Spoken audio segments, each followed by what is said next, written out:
The Things That Make Me Weak and Strange Get Engineered Away by Cory Doctorow. Read by Cory Doctorow. 'Cause it's gonna be the future soon, and I won't always be this way, when the things that make me weak and strange get engineered away. Jonathan Coulton, The Future Soon. Lawrence's cubicle was just the right place to chew on a thorny log file problem. Decorated with the votive fetishes of his monastic order, 1,000 calming, clarifying mandalas and saints devoted to helping him think clearly. From the nearby cubicles, Lawrence heard the ritualized muttering of 1,000 brothers and sisters in the order of reflective analytics, a susurration of harmonized, concentrated thought. On his display, he watched an instrument widget track the decibel level over time, the graph overlaid on a 3D curve of normal activity over time and space. He noted that the level was a little high, the room a little more anxious than usual. He clicked and tapped and thought some more, massaging the log file to see if he could make it snap into focus and make sense, but it stubbornly refused to be sensible. The data tracked the custody chain of the bitstream the order munged for the Securitat, and somewhere in there a file had grown by 68 bytes, blowing its checksum and becoming an anomaly. Order lore was filled with anomalies, loose threads in the fabric of reality, bugs to be squashed in the dataset that was the Order's universe. Starting with the pre-order sysadmin who tracked a 75-cent billing anomaly back to a foreign spy ring that was using his systems to hack his military, these morality tales were object lessons to the Order's monks. Pick at the seams and the world will unravel in useful and interesting ways. Lawrence had reached the end of his personal picking capacity, though. It was time to talk it over with Gerda.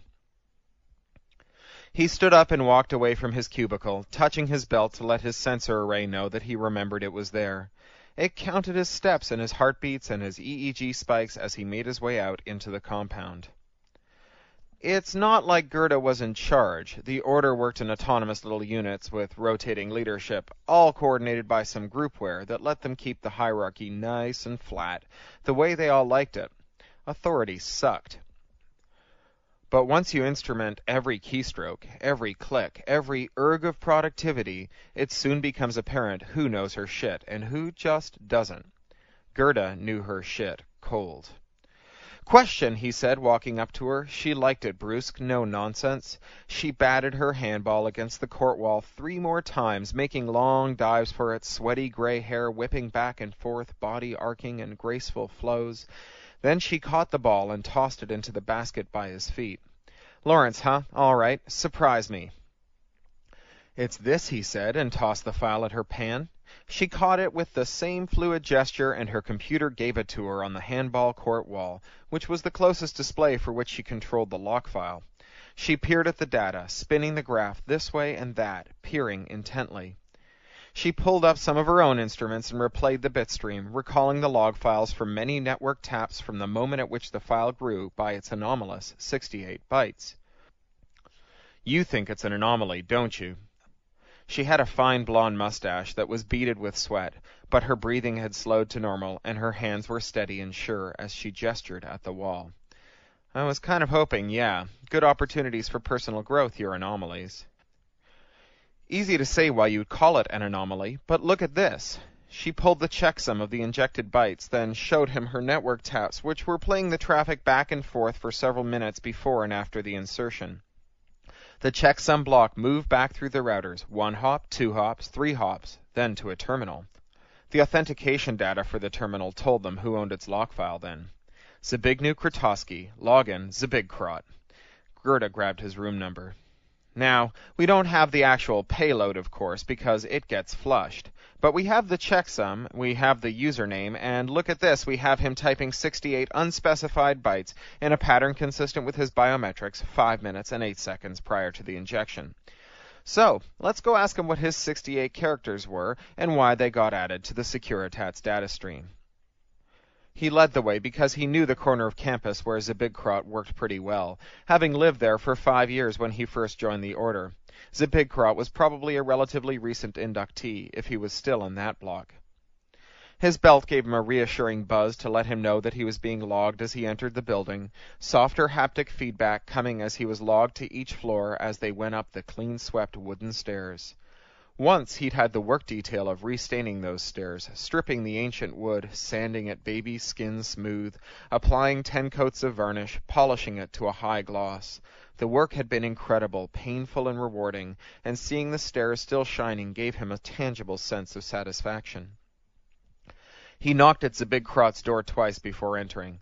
Technically, any brother or sister was allowed to enter any room on the campus, though there were norms of privacy and decorum that were far stronger than any law or rule. The room was bare, every last trace of its occupant removed. A fine dust covered every surface, swirling in clouds as they took a few steps in. They both coughed explosively and stepped back, slamming the door. "Skin," Gerda croaked, "collected from the ventilation filters. DNA for every person on campus and a nice, even Gaussian distribution. Means we can't use biometrics to figure out who was in the room before it was cleaned out." Lawrence tasted the dust in his mouth and swallowed his gag reflex. Technically, he knew that he was always inhaling and ingesting other people's dead skin cells, but not by the mouthful. "All right," Gerda said. "Now you've got an anomaly. Congrats, Lawrence. Personal growth awaits you." The campus only had one entrance to the wall that surrounded it. "Isn't that a fire hazard?" Lawrence asked the guard who sat in the pillbox at the gate. "Nah," the man said. He was old, with the serene air of someone who'd been in the order for decades. His beard was combed and shining, plaited into a thick braid that hung to his belly, which had only the merest hint of a little pot. "Comes a fire, we hit the panic button, reverse the magnets lining the walls, and the foundations destabilize at 20 sections. The whole thing had come down in seconds, but no one's going to sneak in or out that way." "I did not know that," Lawrence said. "Public record, of course, but pretty obscure, too tempting to a certain prankster mindset." Lawrence shook his head. "Learn something new every day." The guard made a gesture that caused something to depressurize in the gateway. A primed hum vibrated through the floorboards. "We keep the inside of the vestibule at 10 atmospheres, and it opens inward from the outside. No one can force that door open without us knowing about it in a pretty dramatic way. But it must take forever to repressurize. Not many people go in or out, just data." Lawrence patted himself down. "You got everything? Do I seem nervous to you?" The old-timer picked up his tea and sipped at it. "You'd be an idiot if you weren't. How long since you've been out?" "Not since I came in. 16 years ago. I was 21. "Yeah," the old-timer said. "Yeah, you'd be an idiot if you weren't nervous. You follow politics?" "Not my thing," Lawrence said. "I know it's been getting worse out there." The old-timer barked a laugh. "Not your thing?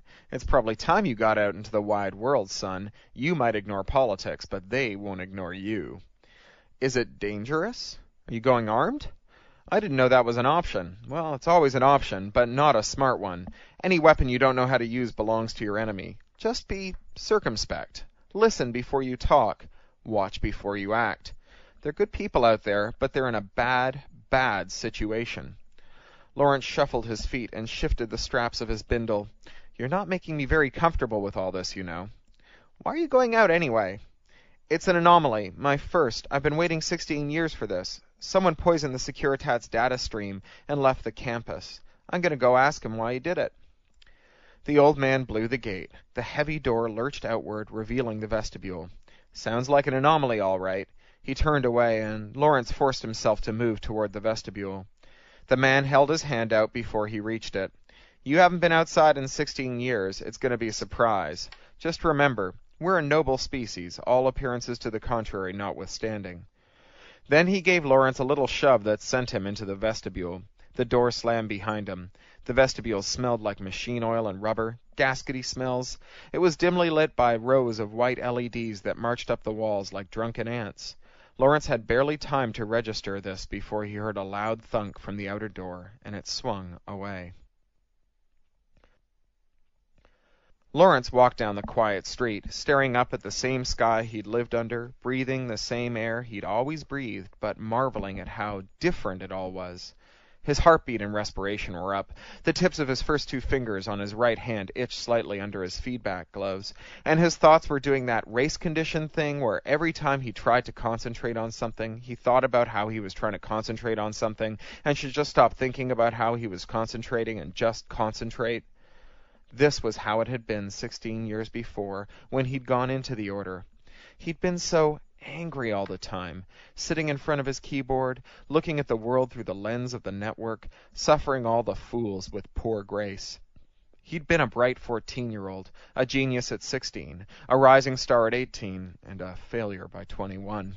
He was depressed all the time. His weight had ballooned to nearly 300 pounds, and he'd been fired 3 times in 2 years.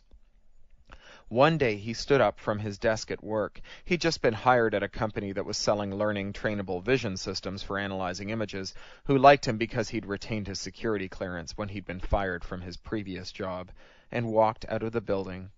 It had been a blowing, wet, gray day, and the streets of New York were as empty as they ever got. Standing on 6th Avenue, looking north from Midtown, staring at the buildings and the cars and the buses and the people and the tall walkers, that's when he had his realization. He was not meant to be in this world. It just didn't suit him. He could see its working, see how its politics and policies were flawed, see how the system needed debugging, see what made its people work, but he couldn't touch it. Every time he reached in to adjust its settings, he got mangled by its gears. He couldn't convince his bosses that he knew what they were doing wrong. He couldn't convince his colleagues that he knew best. Nothing he did succeeded. Every attempt he made to right the wrongs of the world made him miserable and made everyone else angry. Lawrence knew about humans, so he knew this. This was the exact profile of people in the order. Normally he would have taken the subway home. It was 40 blocks to his place, and he didn't get around so well anymore. Plus there was the rain and the wind. But today he walked, huffing and limping, using his cane more and more as he got further and further uptown, his knee complaining with each step. He got to his apartment and found that the elevator was out of service, 2nd time that month, and so he took the stairs. He arrived at his apartment so out of breath he felt like he might vomit. He stood in the doorway, clutching the frame, looking at his sofa and table, the piles of books, the dirty dishes from that morning's breakfast in the little sink. He'd watched a series of short videos about the order once, and he'd been struck by the little monastic cells each member occupied, so neat, so tidy, everything in its perfect place, serene and thoughtful. So unlike his place. He didn't bother to lock the door behind him when he left. They said New York was the burglary capital of the developed world, but he didn't know anyone who'd been burgled. If the burglars came, they were welcome to everything they could carry away, and the landlord could take the rest. He was not meant to be in this world. He walked back out into the rain and, what the hell, hailed a cab, and, Hail Mary, one stopped when he put his hand out. The cabbie grunted when he said he was going to Staten Island, but what the hell, he pulled 3 20s out of his wallet and slid them through the glass partition. The cabbie put the pedal down. The rain sliced through the Manhattan canyons and battered the windows, and they went over the Verrazano Bridge, and he said goodbye to his life and the outside world forever, seeking a world he could be part of. Or at least, that's how he felt, as his heart swelled with the drama of it all. But the truth was much less glamorous. The brothers who admitted him at the gate were cheerful and a little weird, like his co-workers, and he didn't get a nice clean cell to begin with, but a bunk in a shared room and a detail helping to build more quarters. And they didn't leave his stuff for the burglars. Someone from the order went and cleaned out his place and put his stuff in a storage locker on campus, made good with his landlord, and so on. By the time it was all over, it all felt a little ordinary, but in a good way. Ordinary was good. It had been a long time since he'd felt ordinary. Order, ordinary. They went together. He needed ordinary. The Securitat van played a cheerful engine tone as it zipped down the street towards him. It looked like a children's drawing, a perfect little electrical box with 2 seats in front and a meshed-in lock-up in the rear. It accelerated smoothly down the street towards him, then braked perfectly at his toes, rocking slightly on its suspension as its doors gull-winged up. "Cool," he said involuntarily, stepping back to admire the smart little car. He reached for the life logger around his neck and aimed it at the 2 Securitat officers who were debarking, moving with stiff grace in their armor. As he raised the life logger, the officer closest to him reached out with serpentine speed and snatched it out of his hands, power-assisted fingers coming together with a loud, plasticky crunk as the device shattered into a rain of fragments. Just as quickly, the other officer had come around the vehicle and seized Lawrence's wrists, bringing them together in a painful, machine-assisted grip. The one who had crushed his life logger passed his palms over Lawrence's chest, arms, and legs, holding them a few millimeters away from him. Lawrence's pan went nuts, intrusion detection sensors reporting multiple hostile reads of his identifiers, millimeter-wave radar scans, HERF attacks, and assorted shenanigans. All his feedback systems went to full alert, going from itchy, back-of-the-neck liminal sensations to high-intensity pinches, prods, and buzzes. It was a deeply alarming sensation, like his internal organs were under attack. He choked out an incoherent syllable, and the Securitat man who had been hand-wanding him raised a warning finger, holding it so close to his nose that he went cross-eyed.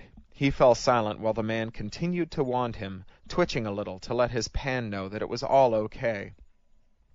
"From the cult, then, are you?" the Securitat man said, after he'd kicked Lawrence's ankles apart and spread his hands on the side of the truck. "That's right," Lawrence said, "from the Order." He jerked his head toward the gates, just a few tantalizing meters away. "I'm out.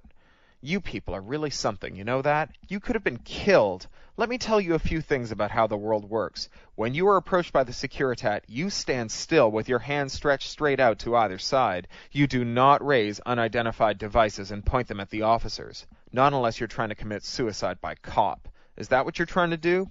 "No," Lawrence said. "No, of course not. I was just taking a picture for—" "And you do not photograph or log our security procedures. There's a war on, you know." The man's forehead bunched together. "Oh, for shit's sake. We should take you in now, you know it? Tie up a dozen people's day just to process you through the system. You could end up in a cell for, I don't know, a month. You want that?" "Of course not," Lawrence said. "I just didn't realize—" "You didn't, but you should have. If you're going to come walking around here where the real people are, you have to learn how to behave like a real person in the real world." The other man, who had been impassively holding Lawrence's wrists in a crushing grip, eased up. "Let him go," he said. The first officer shook his head. "If I were you, I would turn right around, walk through those gates, and never come out again. Do I make myself clear?" Lawrence wasn't clear at all. Was the cop ordering him to go back, or just giving him advice? Would he be arrested if he didn't go back in? It had been a long time since Lawrence had dealt with authority, and the feeling wasn't a good one. His chest heaved, and sweat ran down his back, pooling around his ass, then moving in rivulets down the backs of his legs. "I understand," he said, thinking, "I understand that asking questions now would not be a good idea." The subway was more or less as he remembered it, though the long line of people waiting to get through the turnstiles turned out to be a line to go through a security checkpoint, complete with bag search and X-ray. But New Yorkers were the same. No one made eye contact with anyone else, and if they did, everyone shared a kind of bitter shrug, as if to say, "Ain't it the fucking truth?" But the smell was the same, oil and damp and bleach and the indefinable human smell of a place where millions had passed for decades, where millions would pass for decades to come. He found himself standing before a subway map, looking at it, comparing it to the one in his memory to find the changes, the news stations that must have sprung up during his hiatus from reality. But there weren't news stations. In fact, it seemed to him that there were a lot fewer stations. Hadn't there been one at Bleecker Street and another at Cathedral Parkway? Yes, there had been, but look now, they were gone, and there were stickers, white stickers, over the places where the stations had been. He reached up and touched the one over Bleecker Street. "I still can't get used to it either," said a voice at his side. "I used to change for the F train there every day when I was a kid." It was a woman, about the same age as Gerda, but more beaten down by the years, deeper creases in her face, a stoop in her stance.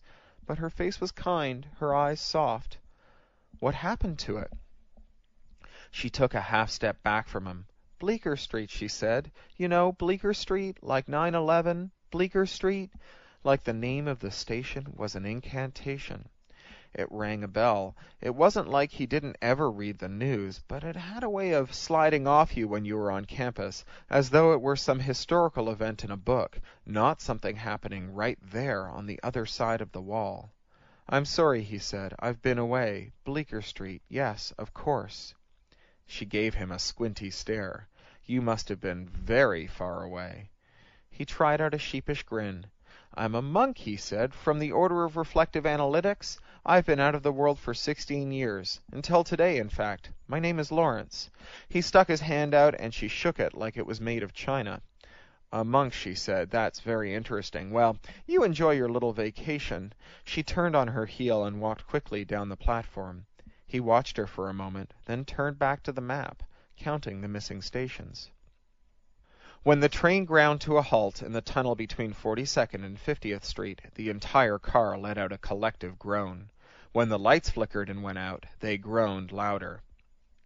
The emergency lights came on in sickly green, and an incomprehensible announcement played over the loudspeakers. Evidently, it was an order to evacuate, because the press of people began to struggle through the door at the front of the car, then further and further. Lawrence let the press of bodies move him too. Once he'd reached the front of the train, they stepped down onto the tracks, each passenger turning silently to help the next, again with that "ain't it the fucking truth" look. Lawrence turned to help the person behind him and saw it was the woman who'd spoken to him on the platform. She smiled a little smile at him and turned with practiced ease to help the person behind her. They walked single file on a narrow walkway beside the railings. Securitat officers were strung out at regular intervals, wearing nightscopes and high, rubberized boots. They played flashlights over the walkers as they evacuated. "Does this happen often?" Lawrence said, over his shoulder. His words were absorbed by the dead, subterranean air, and he thought that she might not have heard him, but then she sighed. "Only every time there's an anomaly in the head count, when the system says there's too many or too few people on the trains. Maybe once a week." He could feel her staring at the back of his head. He looked back at her and saw her shaking her head. He stumbled and went down on one knee, clanging his head against the stone wall made soft by a fur of condensed train exhaust, cobwebs, and dust. She helped him to his feet. "You don't seem like a snitch, Lawrence, but you're a monk. Are you going to turn me in for being suspicious?" He took a second to parse this out. "I don't work for the Securitat," he said. It seemed like the best way to answer. She snorted. "That's not what we hear. Come on, they're going to start shouting at us if we don't move." They walked the rest of the way to an emergency staircase together, and emerged out of a sidewalk grating, blinking in the remains of the autumn sunlight, a bloody color on the glass of the high-rises. She looked at him and made a face. "You're filthy, Lawrence." She thumped at his sleeves, and great dirty clouds rose off them. He looked down at the knees of his pants and saw that they were hung with boogers of dust. The New Yorkers who streamed past them ducked to avoid the dirty clouds. "Where can I clean up?" he said. "Where are you staying?" "I was thinking I'd see about getting a room at the Y or a backpackers' hostel, somewhere to stay until I'm done." "Done?" "I'm on a complicated errand, trying to locate someone who used to be in the Order." Her face grew hard again. "No one gets out alive, huh?" He felt himself blushing. "It's not like that. Wow, you've got strange ideas about us. I want to find this guy because he disappeared under mysterious circumstances, and I want to... How to explain anomalies to an outsider? It's a thing we do. Unravel mysteries. It makes us better people."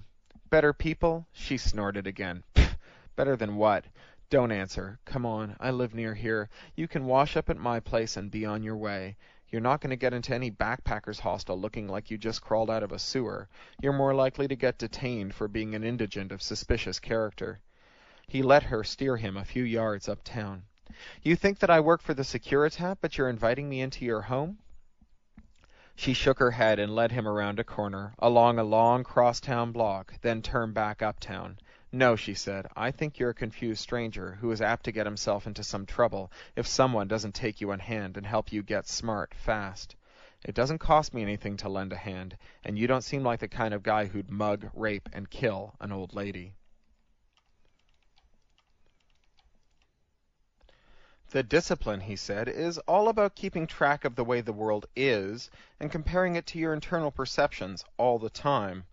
When I entered the Order, I was really big. Fat, I mean. The discipline made me log every bit of food I ate, and I discovered a few important things. First, I was eating about 20 times a day, just grazing on whatever happened to be around. Second, that I was consuming about 4,000 calories a day, mostly in industrial sugars like high fructose corn syrup. Just knowing how I ate made a gigantic difference. I felt like I ate sensibly, always ordering a salad with lunch and dinner, but I missed the fact that I was glooping on a half cup of sweetened high-fat dressing and having a cookie or two every hour between lunch and dinner and a half pint of ice cream before bed most nights. But it wasn't just food. In the order, we keep track of everything: our typing patterns, our sleeping patterns, our moods, our reading habits.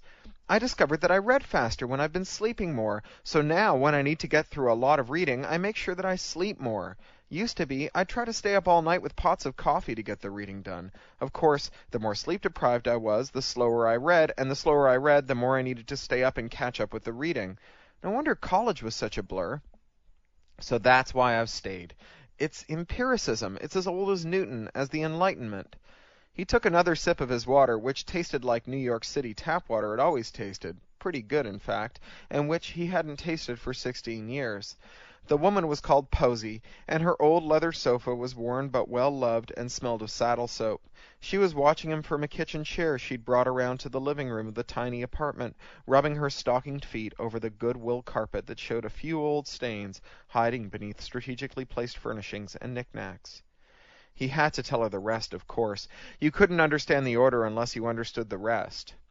I'm a screw-up, Posy.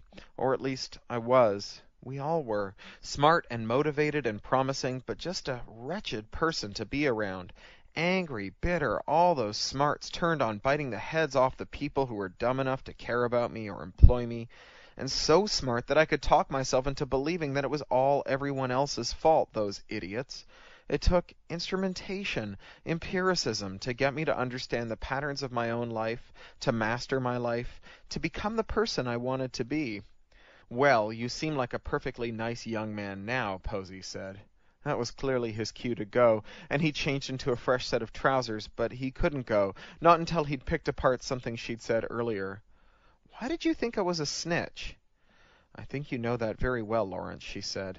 I can't imagine someone who's so into measuring and understanding the world could possibly have missed it. Now he knew what she was talking about. We just do contract work for the Securitat. It's just one of the ways the order sustains itself. The founders had gone into business refilling toner cartridges, which was like the 21st century equivalent of keeping bees, or brewing dark, thick beer. They'd branched out into remote IT administration, then into data mining and security, which was unnatural for people with order training. But it's all anonymized. We don't snitch on people. We report on anomalous events. We do it for lots of different companies, too, not just the Securitat. Posy walked over to the window behind her small dining room table, rolling away a couple of handsome old chairs on casters to reach it. She looked down over the billion lights of Manhattan, stretching all the way downtown to Brooklyn. She motioned to him to come over, and he squeezed in beside her. They were on the 23rd floor, and it had been many years since he'd stood this high and looked down. The world was different from high up. There, she said, pointing at an apartment building across the way. There, you see it, with the broken windows? He saw it, the windows covered in cardboard. They took them away last week. I don't know why. You never know why. You become a person of interest, and then they take you away, and later, they always find a reason to keep you away. Lawrence's hackles were coming up. He found stuff that didn't belong in the data. He didn't arrest people. So if they always find a reason to keep you away, doesn't that mean... She looked like she wanted to slap him, and he took a step back. We're all guilty of something, Lawrence. That's just how the game is rigged. Look closely at anyone's life and you'll find, what, a little black marketeering, a copyright infringement, some cash economy business with unreported income, something obscene in your internet use, something in your bloodstream that shouldn't be there. I bought that sofa from a cop, Lawrence. Bought it 10 years ago when he was leaving the building. He didn't give me a receipt and didn't collect tax, and technically that makes us both offenders. She slapped the radiator. I overrode the governor on this 10 minutes after they installed it. Everyone does it. They make it easy. You just stick a penny between the two contacts and, hey presto, the city can't turn down your heat anymore. They wouldn't make it so easy if they didn't expect everyone to do it. And once everyone's done it, we're all guilty. The people across the street, they were Pakistani or maybe Sri Lankan or Bangladeshi. I'd see the wife at the service laundry, nice professional lady, always lugging around a couple of kids on their way to or from daycare. Posy broke off and stared again. I once saw her reach for her change, and her sleeve rode up, and there was a number tattooed there, on her wrist. Posey shuddered. When they took her and her husband and their kids, she stood at the window and pounded at it and screamed for help. You could hear it from here. That's terrible, Lawrence said, but what does it have to do with the order? She sat back down. For someone who's supposed to know himself, you're not very good at connecting the dots. Lawrence stood up. He felt an obscure need to apologize. Instead, he thanked her and put his glass in the sink. She shook his hand solemnly. Take care out there, she said. Good luck finding your escapee. Here's what Lawrence knew about Zbigniew Krotowski. He had been inducted into the order 4 years earlier. He was a native-born New Yorker. He had spent his first 2 years in the order trying to coax some of the elders into a variety of pointless flame wars about the ethics of working for the Securitat, and then had settled into being a very productive member. He spent his 20% time, the time when each monk had to pursue non-work-related projects, building aerial photography rigs out of box kites and tiny cameras that the monks installed on their systems to help them monitor their body mechanics and ergonomic posture. Zbigniew performed in the 85th percentile of the order, which was respectable enough. Lawrence had started there and had crept down as low as 70 and as high as 88, depending on how he was doing in the rest of his life. Zbigniew was active in the gardens, both the big ones where they grew their produce and a little allotment garden where he indulged in Baroque cross-breeding experiments which were in vogue among the monks then. The Securitat stream to which he'd added 68 bytes was long gone, but it was the kind of thing that the order handled on a routine basis. Given the timing and other characteristics, Lawrence thought it was probably a stream of purchase data from hardware and grocery stores, to be inspected for unusual patterns that might indicate someone buying bomb ingredients. Zbigniew had worked on this kind of data thousands of times before, 6 times just that day. He'd added the 68 bytes and then left. Zbigniew once had a sister in New York. That much could be ascertained. Anya Krotowski had lived on 23rd Street in a co-op near Lexington, but that had been 4 years previous when he joined the order, and she wasn't there anymore. Her numbers all rang dead. The apartment building had once been a pleasant middle-class sort of place, with a red awning and a niche for a doorman. Now it had become more run down, the awning's edges frayed, one pane of lobby glass broken out and replaced with a sheet of cardboard. The doorman was long gone. It seemed to Lawrence that this fate had befallen many of the city's buildings. They reminded him of the buildings he'd seen in Belgrade one time, when he'd been sent out to brief a gang of outsourced programmers his boss had hired, neglected for years, indifferently patched by residents who had limited access to materials. It was the dinner hour, and a steady trickle of people were letting themselves into Anya's old building. Lawrence watched a couple of them enter the building and noticed something wonderful and sad. As they approached the building, their faces were the hard masks of city dwellers, not meeting anyone's eye, clipping along at a fast pace that said, "Don't screw with me." But once they passed the threshold of their building and the door closed behind them, their whole affect changed. They slumped. They smiled at one another. They leaned against the mailboxes and set down their bags and took off their hats and fluffed their hair and turned back into people. He remembered that feeling from his life before, the sense of having 2 faces, the one he showed to the world and the one that he reserved for home. In the order, he only wore one face, one that he knew in exquisite detail. He approached the door now, and his pan started to throb ominously, letting him know that he was enduring hostile probes. The building wanted to know who he was and what business he had there, and it was attempting to fingerprint everything about him from his pan to his gait to his face. He took up a position by the door and dialed back the pan's response to a dull pulse. He waited for a few minutes until one of the residents came down, a middle-aged man with a dog, a little sickly-looking schnauzer with gray in its muzzle. "Can I help you?" the man said, from the other side of the security door, not unlatching it. "I'm looking for Anya Krotowski," he said. "I'm trying to track down her brother." The man looked him up and down. "Please step away from the door." He took a few steps back. "Does Ms. Krotowski still live here?" The man considered. "I'm sorry, sir. I can't help you." He waited for Lawrence to react. "You don't know, or you can't help me. Don't wait under this awning. The police come if anyone waits under this awning for more than 3 minutes. The man opened the door and walked away with his dog. His phone rang before the next resident arrived. He cocked his head to answer it, then remembered that his life logger was dead and dug in his jacket for a mic. There was one at his wrist pulse points used by the health array. He unvelcroed it and held it to his mouth. "Hello? It's Gerda, boyo. Wanted to know how your anomaly was doing." "Not good," he said. "I'm at the sister's place, and they don't want to talk to me." "You're walking up to strangers and asking them about one of their neighbors, huh?" He winced. "Put it that way, yeah, okay, I understand why this doesn't work. But Gerda, I feel like Rip Van Winkle here. I keep putting my foot in it. It's so different." "People are people, Lawrence. Every bad behavior and every good one lurks within us. They were all there when you were in the world, in different proportion with different triggers, but all there. You know yourself very well. Can you observe the people around you with the same keen attention?" He felt slightly put upon. "That's what I'm trying—" "Then you'll get there eventually. What, you're in a hurry?" Well, no. He didn't have any kind of timeline. Some people chased anomalies for years, but truth be told, he wanted to get out of the city and back onto campus. "I'm thinking of coming back to campus to sleep." Gerda clucked. "Don't give in to the agoraphobia, Lawrence. Hang in there. You haven't even heard my news yet, and you're already ready to give up?" "What news? And I'm not giving up. I just wanted to sleep in my own bed."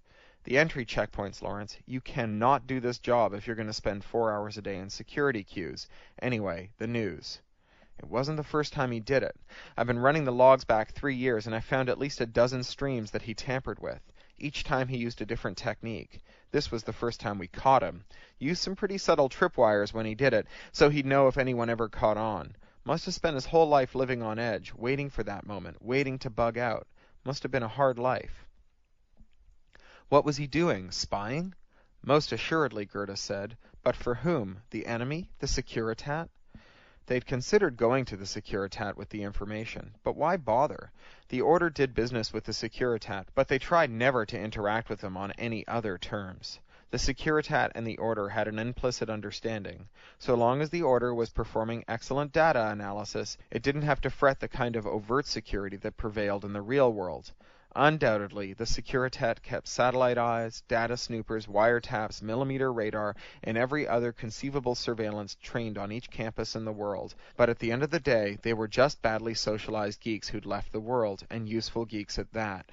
The Securitat treated the Order the way Lawrence's old bosses treated the company's sysadmins, expendable geeks whom no one cared about, so long as nothing went wrong. No, there was no sense in telling the Securitat about the 68 bytes. Why would the Securitat poison its own data streams? You know, when the Soviets pulled out of Finland, they found 40 kilometers of wiretapping wire in KGB headquarters.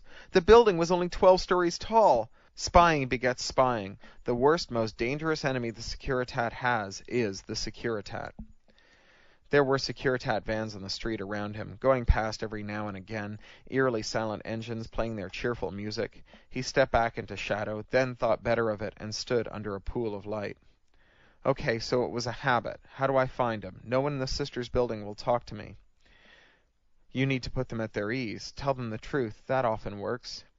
You know how people feel about the Order out here? He thought of Posey. I don't know if the truth is going to work here.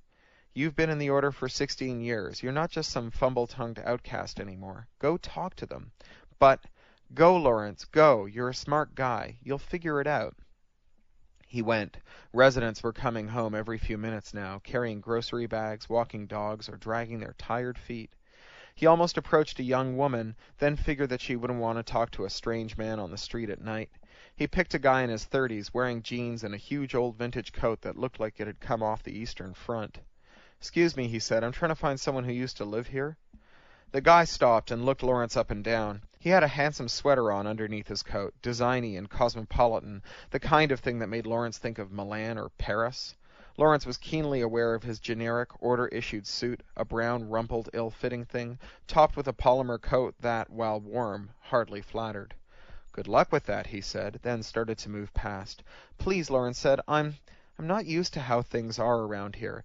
There's probably some way I could ask you this that would put you at your ease, but I don't know what it is. I'm not good with people, but I need to find this person. She used to live here."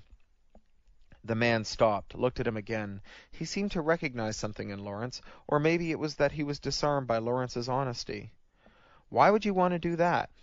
It's a long story, he said. Basically, though, I'm a monk from the Order of Reflective Analytics, and one of our guys has disappeared. His sister used to live here. Maybe she still does. I wanted to ask her if she knew where I could find him. Let me guess. None of my neighbors wanted to help you. You're only the second guy I've asked, but yeah, pretty much. Out here in the real world, we don't talk about each other to strangers. Too much like being a snitch. Lucky for you, my sister's in the Order, out in Oregon, so I know we're not all just a bunch of snoops and stoolies. Who are you looking for? Lawrence felt a rush of gratitude for the man. Anya Kratosky, number 11J? Oh, the man said. Well, yeah. I can see why you'd have a hard time with the neighbors when it comes to old Anya. She was well liked around here before she went. Where'd she go? When? What's your name, friend? Lawrence. Lawrence? Anya went. Middle of the night kind of thing. No one heard a sound. The CCTVs stopped working that night. Nothing on the drive next day. No footage at all. Like she skipped out? They stopped delivering flyers to her door. There's only one power stronger than direct marketing. The Securitat took her? That's what we figured. Nothing left in her place. Not a stick of furniture. We don't talk about it much. Not the kind of thing that it pays to take an interest in. How long ago? 2 years ago, he said. A few more residents pushed past them. Listen, I approve of what you people do in there, more or less. It's good that there's a place for the people who don't, who don't have a place out here. But the way you make your living, I told my sister about this the last time she visited, and she got very angry with me. She didn't see the difference between watching yourself and being watched. Lawrence nodded. Well, that's true enough. We don't really draw a sharp distinction. We all get to see one another's stats. It keeps us honest. That's fine if you have the choice, but... He broke off, looking self-conscious. Lawrence reminded himself that they were on a public street, the cameras on them, people passing by. Was one of them a snitch? The Securitat had talked about putting him away for a month, just for logging them. They could watch him all they wanted, but he couldn't look at them. I see the point, he sighed. He was cold, and it was a full autumn dark now. He didn't have a room for the night, and he didn't have any idea how he'd find Anya, much less the big crot. He began to understand why anomalies were such a big deal. He'd walked 18,453 steps that day, about triple what he did on campus. His heart rate had spiked several times, but not from exertion. Stress.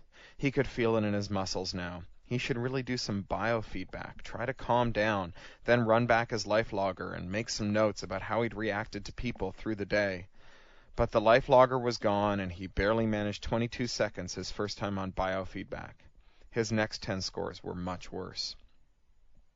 It was the hotel room. It had been an office, and before that it had been half a hotel room.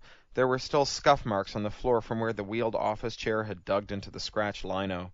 The false wall that divided the room in half was thin as paper, and Lawrence could hear every snuffle from the other side. The door to Lawrence's room had been rudely hacked in, and weak light shone through an irregular crack over the jamb.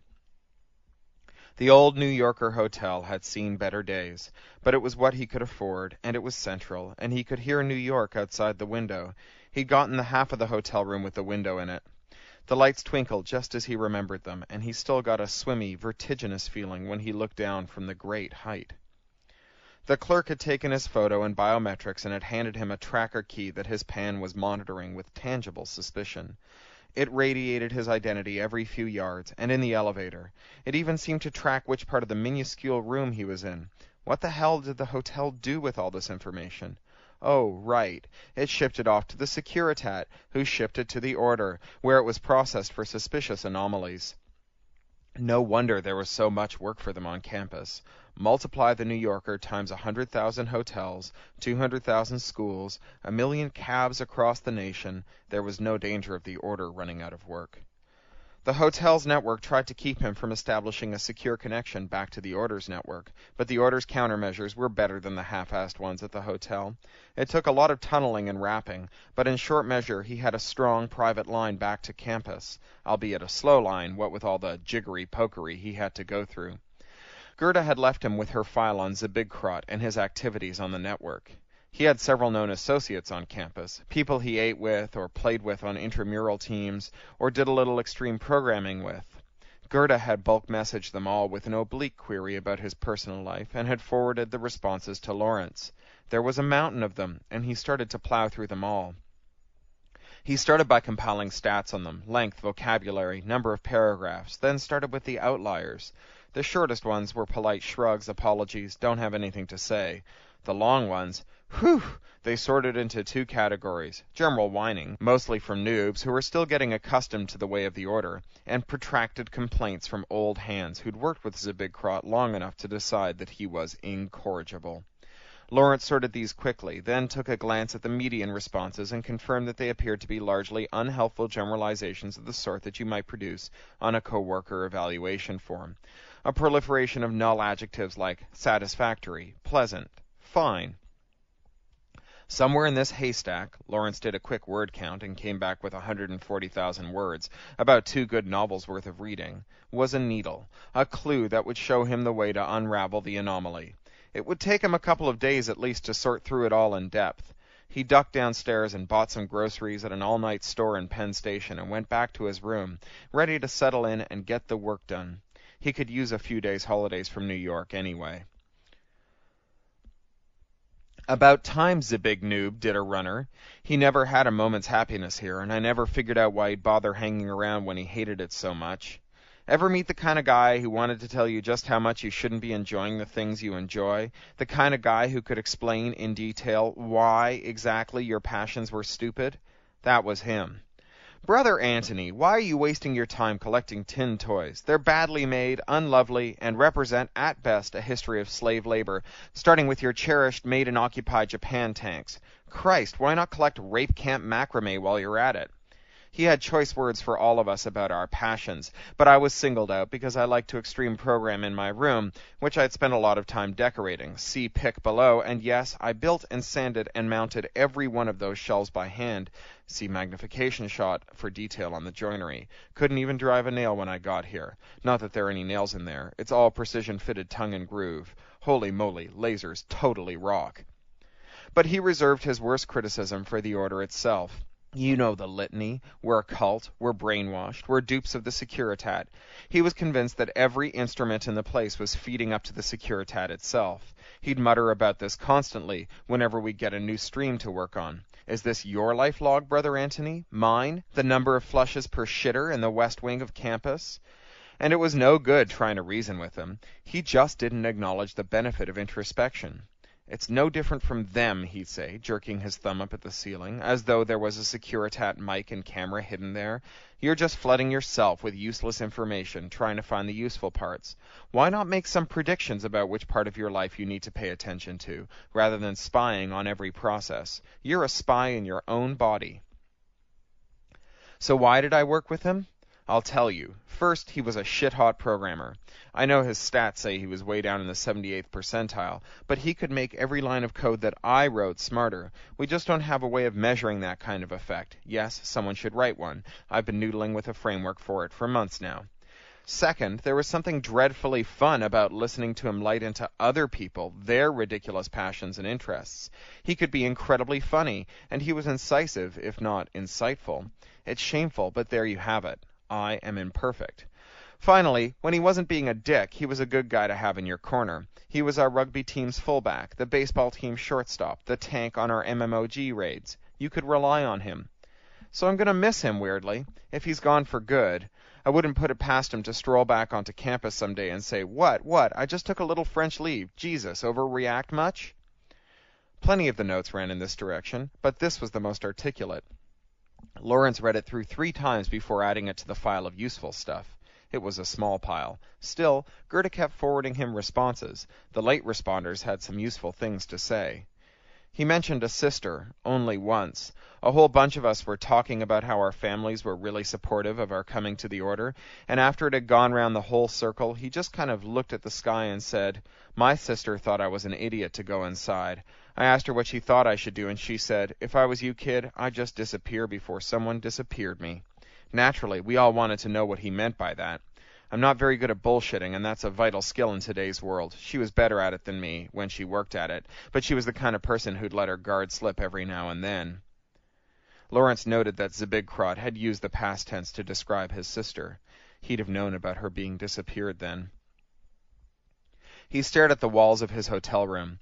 The room next door was now occupied by at least 4 people, and he couldn't even imagine how you get that many people inside. He didn't know how 4 people could all stand in the room, let alone lie down and sleep, but there were definitely 4 voices from next door, talking in Chinese. New York was outside the window, and far below the sun had come up far enough that everything was bright and reflective, the cars and the buildings and the glints from sunglasses far below. He wasn't getting anywhere with the docks, the sister, the data streams, and there was New York just outside the window. He dug around under the bed and excavated his boots, recoiling from the soft, dust-furred old socks and worse underneath the mattress. The Securitat man pointed to Lawrence as he walked past Penn Station. Lawrence stopped and pointed at himself in a "who me" gesture. The Securitat man pointed again, then pointed it to his alcove next to the entrance. Lawrence's pan didn't like the Securitat's man incursions and tried to wipe itself. "Sir," he said, "my pan is going nuts. May I put down my arms so that I can tell it to let you in?" The Securitat man acted as though he hadn't heard, just continued to wave his hand slowly over Lawrence's body. "Come with me," the Securitat man said, pointing to the door on the other side of the alcove that led into a narrow corridor, into the bowels of Penn Station. The door led out onto the concourse, thronged with people shoving past each other, disgorged by train after train. Though none made eye contact with them or each other, they parted magically before them, leaving them with a clear path. Lawrence's pan was not helping him. Every inch of his body itched as it nagged at him about the depredations it was facing from the station and the Securitat man. This put him seriously on edge and made his heart and breathing go crazy, triggering another round of warnings from his pan, which wanted him to calm down, but wouldn't help. This was a bad failure mode, one he'd never experienced before. He'd have to file a bug report. Someday. The Securitat's outpost in Penn Station was as clean as a dentist office, but with mesh-reinforced windows and locks that made 3 distinct clicks and a soft hiss when the door closed. The Securitat man impersonally shackled Lawrence to a plastic chair that was bolted to the floor, and then went off to a check-in kiosk that he whispered into and prodded at. There was no one else in evidence, but there were 3 huge CCTV cameras, so big that they seemed to be throwbacks to an earlier era, some Paleolithic ancestor of the modern camera. These cameras were so big because they were meant to be seen, meant to let you know that you were being watched. The Securitat man took him away again, stood him in an interview room where the cameras were once again invaluable evidence. "Explain everything," the Securitat man said. He rolled up his mask so that Lawrence could see his face, young and hard. He'd been in diapers when Lawrence went into the order. And so Lawrence began to explain, but he didn't want to explain everything. Telling the man about Zabigkrot tampering with Securitat data streams would not be good. Telling him about the disappearance of Anya Krotowski would be even worse. So he lied. He was already so stressed out that there was no way that the lies would register as extraordinary to the censors that were doubtless trained upon him.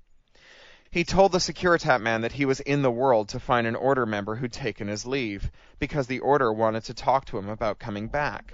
He told the man that he'd been trying to locate Zabigkrot by following up on his old contacts. He told the Securitat man that he expected to find Zabigkrot within a day or 2, and would be going back to the order. He implied that he was crucial to the order, and he worked for the Securitat all the time, that he and the Securitat man were on the same fundamental mission, on the same team. The Securitat man's face remained an impassive mask throughout. He touched an ear bead from time to time, cocking his head slightly to listen. Someone else was listening to Lawrence's testimony and feeding him more material. The Securitat man scooted his chair closer to Lawrence, leaned in close, searching his face. "We don't have any record of this Krotowski person," he said. "I advise you to go home and forget about him." The words were said without any inflection at all, and that was the scariest thing of all. Lawrence had no doubt about what this meant. There were no records because Zbigniew Krotowski was erased. Lawrence wondered what he was supposed to say to this armed child now. Did he lay his finger alongside his nose and wink, apologize for wasting his time? Everyone told him to listen before he spoke here. Should he just wait? "Thank you for telling me so," he said. "I appreciate the advice." He hoped it didn't sound sarcastic. The Securitat man nodded. You need to adjust the settings on your pan. It reads like it's got something to hide. Here in the world, it has to accede to lawful read attempts without hesitation. Will you configure it?" Lawrence nodded vigorously. While he'd recounted his story, he'd imagined spending a month in a cell while the Securitat looked into his deeds and history. Now it seemed like he might be on the streets in a matter of minutes. "Thank you for cooperation." The man didn't say it. It was a recording played by hidden speakers, triggered by some unseen agency, and on hearing it, the Securitat man stood and opened the door, waiting for the 3 distinct clicks and the hiss before tugging at the handle. They stood before the door to the guard's niche in front of Penn Station, and the man rolled up his mask again. This time he was smiling an easy smile, and the hardness had melted a little from around his eyes. "You want a tip, buddy?" "Sure. Look, this is New York. We all just want to get along here. There's a lot of bad guys out there. They got some kind of beef. They want to fuck with us. We don't want to let them do that. You want to be safe here, you got to show New York that you're not a bad guy, that you don't want to fuck with us. We're the city's protectors, and we can spot someone who doesn't belong here the way your body can spot a cold germ. The way you're walking around here, looking around, acting, I could tell you didn't belong from 100 yards. You want to avoid trouble. You get less strange fast. You get me?" "I get you," he said. "Thank you, sir." Before the Securitat man could say any more, Lawrence was on his way. The man from Anya's building had a different sweater on, but the new one, bulky wool the color of good chocolate, was every bit as handsome as the one he'd had on before. He was wearing some kind of citrusy cologne, and his hair fell around his ears in little waves that looked so natural they had to be fake. Lawrence saw him across the Starbucks and had a crazy urge to duck away and change into better clothes, just so he wouldn't look like such a fucking hayseed next to this guy. "I'm a New Yorker," he thought, "or at least I was. I belong here. Hey, Lawrence, fancy meeting you here." He shook Lawrence's hand and gave him a wry, you-and-me-in-it-together smile. "How's the Vision Quest coming, huh?" "How's the Vision Quest coming? Huh? The anomaly. That's what you're chasing, aren't you? It's your little rite of passage. My sister had one last year. Figured out that some guy who traveled from Fort Worth to Portland, Oregon every week was actually a fictional construct invented by cargo smugglers who used his seat to plant a series of mules running heroin and cash. She was so proud afterwards that I couldn't get her to shut up about it. You had the holy fire the other night when I saw you." Lawrence felt himself blushing. "It's not really holy. All that religious stuff, it's just a metaphor. We're not really spiritual." "Oh, the distinction between the spiritual and the material is pretty arbitrary anyway. Don't worry, I don't think you're a cultist or anything. Not more than any of us, anyway. How's it going?" "I think it's over," he said. "Dead end. Maybe I'll get an easier anomaly next time." "Sounds awful. I didn't think you were allowed to give up on anomalies." Lawrence looked around to see if anyone was listening to him. "This one leads to the Securitat," he said. "In a sense, you could say that I've solved it. I think the guy I'm looking for ended up with his sister." The man's expression froze, not moving one iota. "You must be disappointed," he said, in neutral tones. "Oh, well." He leaned over the condiment bar to get a napkin and wrestled with the dispenser for a moment. It didn't cooperate, and he ended up holding 50 napkins. He made a disgusted noise and said, "Can you help me get these back into the dispenser?" Lawrence pushed at the dispenser and let the man feed it his excess napkins, arranging them neatly. While he did this, he contrived to hand Lawrence a card, which Lawrence cupped in his palm and then ditched into his inside jacket pocket, under the pretense of reaching in to adjust his pan.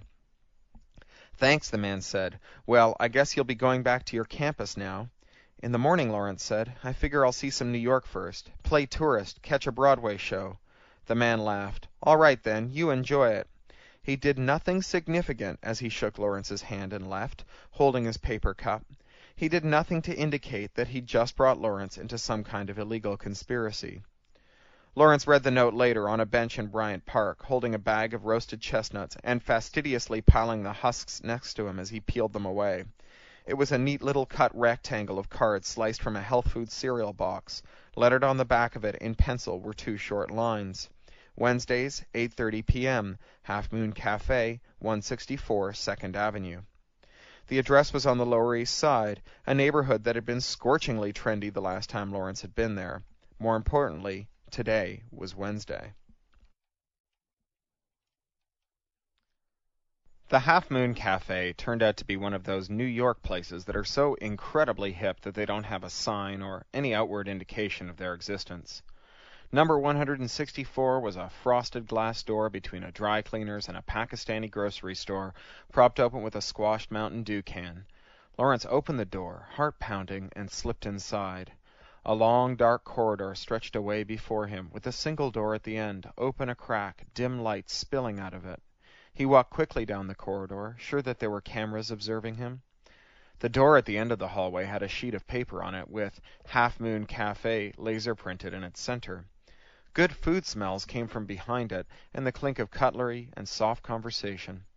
He nudged it open and found himself in a dim, flickering room, lit by candles and draped with gathered curtains that turned the walls into the proscenia of a grand and ancient stage. There were 4 or 5 small tables and one long one at the back of the room, crowded with people, with wine and ice buckets at either end. A very pretty girl stood at the podium before him, dressed in a conservative suit, but with her hair shaved into a half-inch brush of electric blue. She lifted an eyebrow at him as though she was sharing a joke with him and said, "Welcome to the Half Moon. Do you have a reservation?" Lawrence had carefully shredded the bit of cardboard and dropped its tatters in 6 different trash cans, feeling like a real spy as he did so, and realizing at the same time that going to all those different cans was probably anomalous enough in itself to draw suspicion.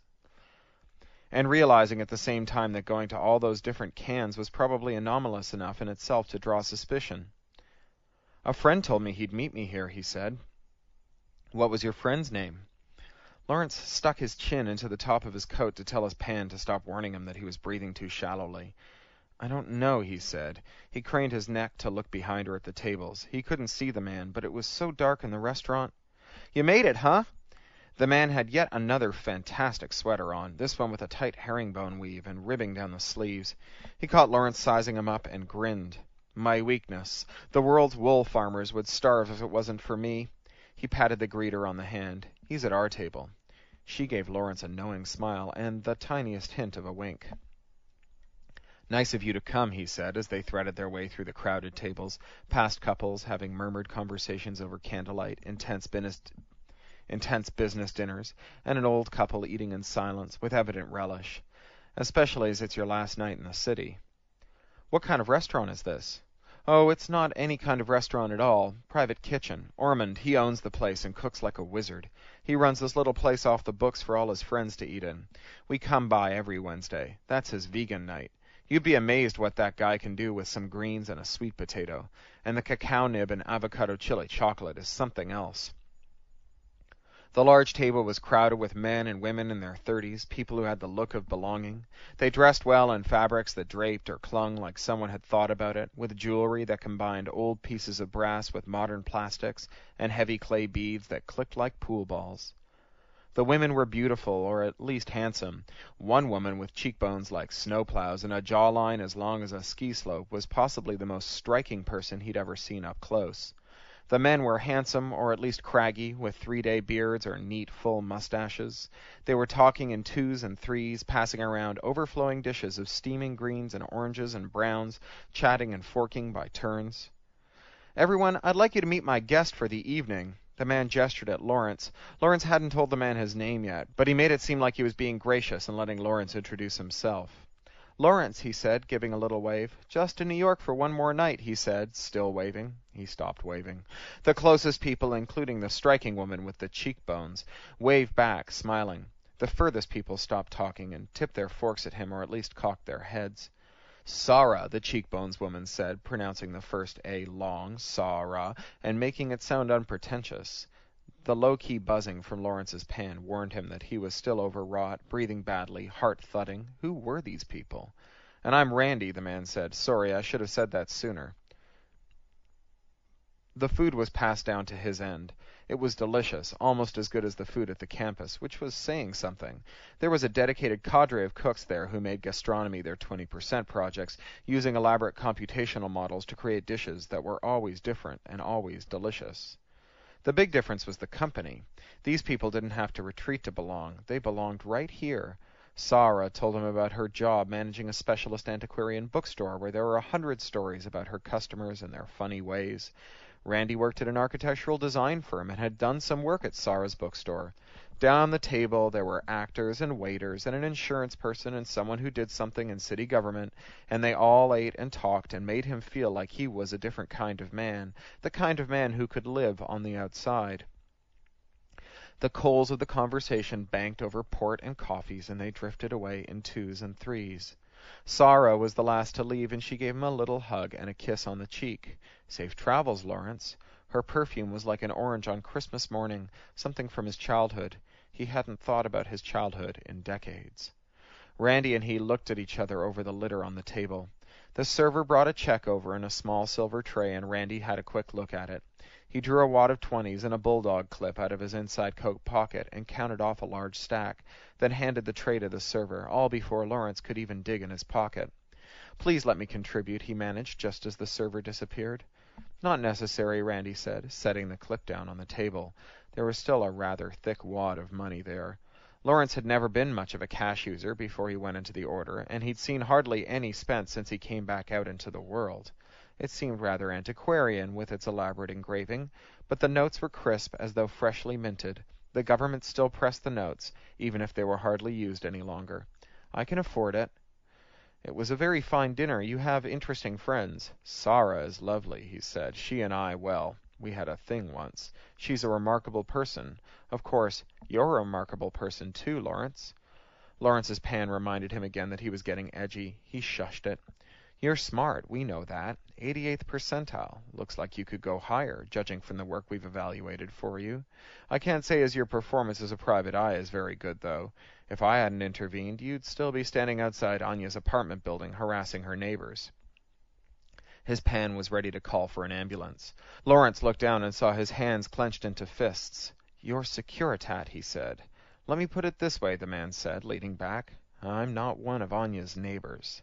"You're Securitat," Lawrence said again. "I haven't done anything wrong."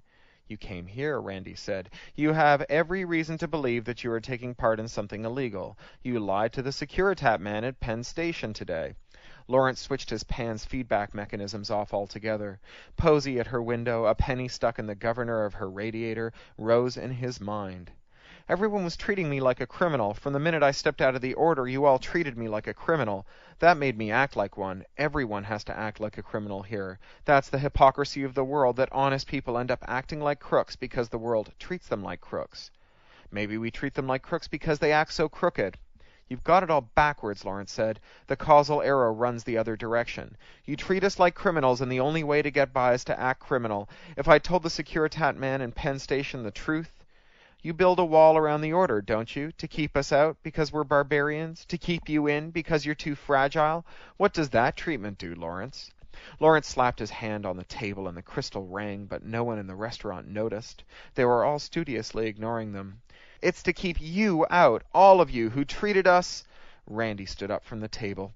Bulky figures stepped out of the shadows behind them. Behind their armor, the Securitat people could have been white or black, old or young. Lawrence could only treat them as Securitat. He rose slowly from his chair and put his arms out as though surrendering. As soon as the Securitat officers relaxed by a tiny hair, treating him as someone who was surrendering, he dropped backwards over the chair behind him, knocking over a little two-seat table and whacking his head on the floor so hard it rang like a gong. He scrambled to his feet and charged pell-mell for the door, sweeping the empty tables out of his way as he ran. He caught a glimpse of the pretty waitress standing by her podium at the front of the restaurant as he banged out the door, her eyes wide and her hands up as though to ward off a blow. He caromed off the wall of the dark corridor and ran for the glass door that led out to 2nd Avenue, where cars hissed by in the night. He made it onto the sidewalk, crashed into a burly man in a Mets cap, bounced off him, and ran downtown, the people on the sidewalk leaping clear of him. He made it 2 whole storefronts. All the running around on campus handball courts had given him a pretty good pace and wind before someone tackled him from behind. He scrambled and squirmed and turned around. It was the guy in the Mets hat. His breath smelled of onions, and he was panting, his lips pulled back. "Watch where you're going," he said, and then he was lifted free, jerked to his feet. The blood sang in Lawrence's ears, and he had just enough time to register that the big guy had been lifted by two blank, armored Securitat officers before he was flipped over onto his knees and used the posture like a runner's crouch to take off again. He got maybe 10 feet before he was clobbered by a bolt of lightning that made every muscle in his body lock into rigid agony. He pitched forward face first, not feeling anything except the terrible electric fire from the taser bolt in his back. His pan died with a sizzle up and down every haptic point in his suit, and between that and the electricity he flung his arms and legs out in an agonized X while his neck thrashed, grating his face over the sidewalk. Something went horribly crunch in his nose. The room had the same kind of locks as the Securitat room in Penn Station. He'd awakened in the corner of the room, his face taped up and aching. There was no toilet, but there was a chair bolted to the floor and 3 prominent video cameras. They left him there for some time, alone with his thoughts and the deepening throb from his face, his knees, the palms of his hands. His hands and knees had been sanded raw, and there was grit and glass and bits of pebble embedded under the skin which oozed blood. His thoughts wanted to return to the predicament. They wanted to fill him with despair for his situation. They wanted to make him panic and weep with anticipation of the cells, the confession, the life he'd had, and the life he would get. He didn't let them. He had spent 16 years mastering his thoughts, and he would master them now. He breathed deeply, noticing the places where his body was tight and trembling, thinking each muscle into tranquility, even his aching face, letting his jaw drop open. Every time his thoughts went back to the predicament, he scrawled their anxious message on a streamer of mental ribbon, which he allowed to slip through his mental figures and sail away. 16 years of doing this had made him an expert, and even so, it was not easy. The worries rose and streamed away as fast as his mind's hand could write them, but as always he was finally able to master his mind, to find relaxation and calm at the bottom of the thrashing, churning vat of despair. When Randy came in, Lawrence heard each bolt click and a hiss of air as from a great distance, and he surfaced from his calm, watching Randy cross the floor, bearing his own chair. Innocent people don't run, Lawrence. It's a rather self-serving hypothesis, Lawrence said. The cool ribbons of worry slithered through his mind like satin, floating off into the ether around him. You appear to have made up your mind, though. I wonder at you. You don't seem like an idiot. How you've managed to convince yourself that this, he gestured around at the room, is a good idea. I mean, this is just... Randy waved him silent. The interrogation in this room flows in one direction, Lawrence. This is not a dialogue. Have you ever noticed that when you're uncomfortable with something, you talk louder and lean forward a little? A lot of people have that tell. Do you work with Securitat data streams, Lawrence? I work with large amounts of data, including a lot of material from the Securitat. It's rarely in clear text, though. Mostly I'm doing SIGINT, signals intelligence. I analyze the timing, frequency, and length of different kinds of data to see if I can spot anomalies. That's with a lowercase a, by the way. He was warming up to the subject now. His face hurt when he talked, but when he thought about what to say, the hurt went away, as did the vision of the cell where he would go next. It's the kind of thing that works best when you don't know what's in the payload of the data you're looking at. That would just distract me. It's like a magician's trick with a rabbit or a glass of water. You focus on the rabbit or on the water and what you expect of them, and are flummoxed when the magician does something unexpected. If you use pebbles, though, it might seem absolutely ordinary. Do you know what Zbigniew Krotowski was working on? No, there's no way for me to know that. The streams are enciphered at the router with his public key and re-scrambled after he's done with them. It's all zero knowledge. But you don't have zero knowledge, do you? Lawrence found himself grinning, which hurt a lot, and which caused a little more blood to leak out of his nose over his lips in a hot trickle. Well, signals intelligence being what it is, I was able to discover that it was the Securitat stream, and that it wasn't the first one he'd worked on, nor the first one he'd altered. He altered a stream? Lawrence lost his smile. I hadn't told you that part yet, had I? No, Randy leaned forward, but you will now. The blue silk ribbon slid through Lawrence's mental figures as he sat in his cell, which was barely lit and tiny and padded and utterly devoid of furniture. High above him, a ring of glittering red LEDs cast no visible light. They would be infrared lights, the better for the hidden cameras to see him with. It was dark, so he saw nothing, but for the infrared cameras it might as well have been broad daylight. The asymmetry was one of the things he inscribed on a blue ribbon and floated away. The cell wasn't perfectly soundproof. There was a gaseous hiss that reverberated through it every 46 to 53 breaths, which he assumed was the regular opening and shutting of the heavy door that led to the cell block deep within the Securitat building. That would be a patrol, or a regular report, or someone with a weak bladder. There was a softer, regular grinding that he felt more than heard, a subway train running very regular. That was the New York rubble, and it felt a little like his pan's reassuring purring. There was his breathing, deep and oceanic, and there was the sound in his mind's ear, the sound of the streamers hissing away into the ether. He'd gone out into the world, and now he'd gone back into a cell. He supposed that it was meant to sweat him, to make him mad, to make him make mistakes, but he'd been trained by 16 years in the Order, and this was not sweating him at all. "Come along, then." The door opened with a cotton-soft sound from its balanced hinges, letting light into the room and giving him the squints. "I wondered about your friend," Lawrence said. "All those people at the restaurant." "Oh," Randy said. He was a black silhouette in the doorway. "Well, you know, honor among thieves. Rank hath its privileges." "They were caught," he said. "Everyone gets caught," Randy said. "I suppose it's easy when everybody is guilty." He thought of Posey. You just pick a skill set, find someone with those skills, and then figure out what that person is guilty of. Recruiting made simple. "Not so simple as all that," Randy said. "You'd be amazed at the difficulties we face." "Zbigniew Krotowski was one of yours." Randy's silhouette, now resolving into features, clothes, another sweater, this one with a high collar and squared-off shoulders, made a little movement that Lawrence knew meant yes. Randy was all tells, no matter how suave and collected he seemed.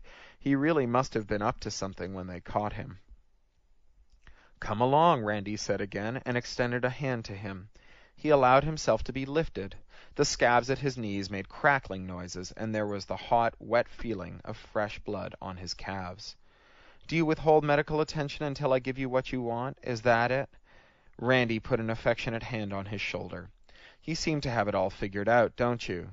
"Not all of it. I don't know why you haven't told me what it is you want yet. That would have been simpler, I think." "I guess you could say that we're just looking for the right way to ask you." "The way to ask me a question I can't say no to. Was it the sister? Is that what you had on him?" He was useful because he was so eager to prove that he was smarter than everybody else. "You needed him to edit your own data streams?" Randy just looked at him calmly. Why would the Securitat need to change its own streams? Why couldn't they just arrest whomever they wanted on whatever pretext they wanted? Who'd be immune to... Then he realized who'd be immune to the Securitat. The Securitat would be. "You used him to nail other Securitat officers?" Randy's blank look didn't change. Lawrence realized that he would never leave this building.